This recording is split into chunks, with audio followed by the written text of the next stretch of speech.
ব্যৱহাৰ কৰিব পাৰিম বা ধ্যান কৰিব পাৰিম।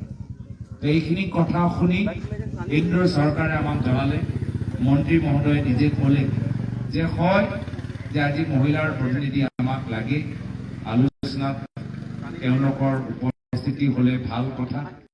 পৰৱৰ্তী সময়ত তেওঁলোকে কিছু নতুন আইন আনিছে, শ্ৰমিক আইন আনিছে, যি শ্ৰমিক আইন যোগেদি আমাৰ বাগানৰ অঞ্চলত সাংঘাতিক প্ৰভাৱ পেলাব। প্লান্টেশ্যন লেবাৰ এক্ট, এই লেবাৰ এক্টৰ যোগেদি বাগানৰ মালিকৰ ওপৰত যিমানবোৰ দায়িত্ব আছিলে, এই দায়িত্ববোৰ লাহে লাহে এইখন চৰকাৰ বৰ্তন কৰিবলৈ বিচাৰে, মালিকৰ দায়িত্ববোৰ কমাই দিবলৈ বিচাৰে। যিয়ে নহওক পৰৱৰ্তী দিনত দেখা যাব। কিন্তু মন্ত্ৰীয়ে নিজে ক'লে যে আমি এই নতুন লেবাৰ কোড যোগেদি, শ্ৰমিক আইন যোগেদি আমি চেষ্টা কৰিম যে আগন্তুক দিনত আমাৰ আনুষ্ঠানিক আলোচনাত বিশেষকৈ বাগান সম্পৰ্কত যেতিয়া হয়, তেতিয়া বাগান আৰু মালিক আৰু ইউনিয়নৰ মাজত আমাৰ মই আপোনালোকক এইখিনি কথা জনালো আৰু আপোনালোকক অনুৰোধ কৰিছো যে আপোনালোকে মন দিব, চকু দিব। কিছু মাহ পিছৰ পৰা যেতিয়া নতুন শ্ৰমিক আইন ব্যৱহাৰ কৰা যাব, মিটিঙৰ ভিতৰত যে আপোনালোকৰ প্ৰতিনিধি থাকে, তাৰ বাবে আপোনালোকে সুজোৰে দাবীটো জনাব।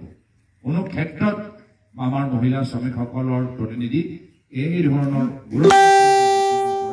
বঞ্চিত হ'ব নালাগে। তো এনেদৰে আমি আপোনালোকৰ হৈ আমি মাত মাতি গৈছো। যিহেতু আমাৰ মনত এইবোৰ চিন্তা আহিছে, যিহেতু আমি কংগ্ৰেছ দল, এই কংগ্ৰেছ দলে প্লান্টেশ্যন লেবাৰ এক্ট আনিছে। এই প্লান্টেশ্যন লেবাৰ এক্ট কি?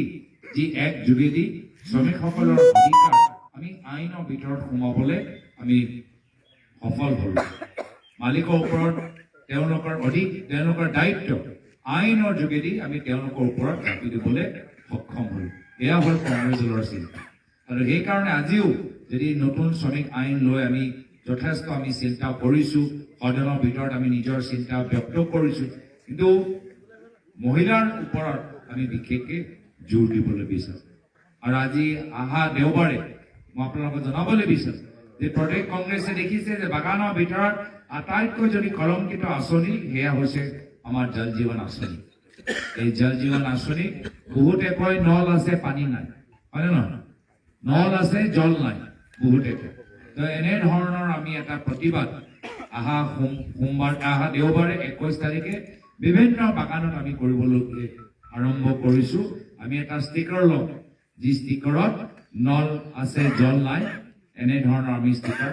আৰু জল জীৱন আঁচনি, এতিয়া কিছুমানে কয় জল জীৱন আঁচনি মানে জয়ন্ত জেৱত মানি, যে মানে জয়ন্ত জেৱত মানি কয় দেই, মই নাজানো মানে নহয় নাজানো, কিন্তু এনেকুৱা আমি কিছু ষ্টিকাৰ আমি বনাইছো।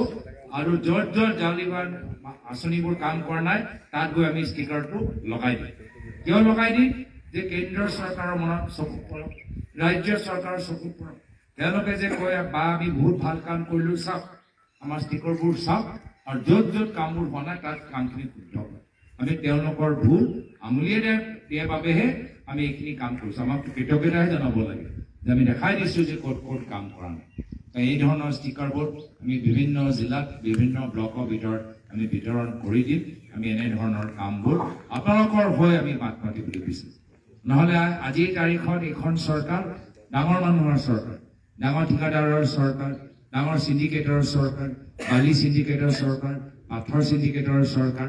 কিন্তু সাধাৰণ শ্ৰমিকসকলৰ, খেতিয়কসকলৰ যি তেওঁলোকৰ কথাবোৰ মাত ক'ব লাগে, তেওঁলোকে নকয়।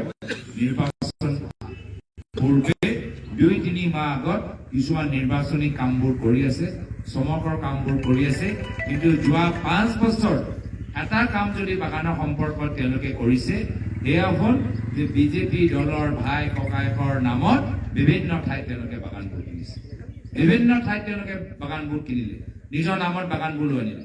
5 বছৰ মাত্ৰ বাগান কিনিছে, বাগান বন্ধ কৰিছে। এতিয়া নিৰ্বাচন কাল চাপিছে, 2-3 মাহ আগত শ্ৰমিকসকলৰ এতিয়া কথাবোৰ মনত পৰিছে। কিন্তু গোটেইবোৰ চমক, গোটেইবোৰ নাটক। আকৌ তেওঁলোকৰ উদ্দেশ্য হ'ল যে কেনেদৰে আৰু বেলেগ ঠাইত বাগান কিনি নিজৰ কলা ধন তেওঁলোকে লুকাব পাৰে। তো এয়া হ'ল তেওঁলোকৰ উদ্দেশ্য। আৰু সেইকাৰণে শিক্ষা, চিকিৎসা, খোৱা পানী, শ্ৰমিকৰ অধিকাৰৰ বাবে যদি আমাক এটা সুৰক্ষিত ভৱিষ্যত যদি আমাক লাগে তেতিয়া আমাক লাগিব কংগ্ৰেছ দল আৰু সেই কাৰণে আজি কংগ্ৰেছ দল ৰাইজৰ পদূলিত ৰাইজৰ কংগ্ৰেছ পদূলিয়ে পদূলিয়ে মানুহৰ ওচৰত গৈ ৰাইজৰ আশীৰ্বাদ বিচাৰিছে আৰু আগন্তুক দিনত সুপৰামৰ্শ বিচাৰিছে মই আজি তাৰিখত আৰু বিশেষ দীঘলীয়া নকৰো আজি আপোনালোকে আহিছে সকলোকে মই শুভেচ্ছা জ্ঞাপন কৰি পৰৱৰ্তী দিনত আমাক সহায় কৰিব এইখিনি কথা কৈ মই নিজৰ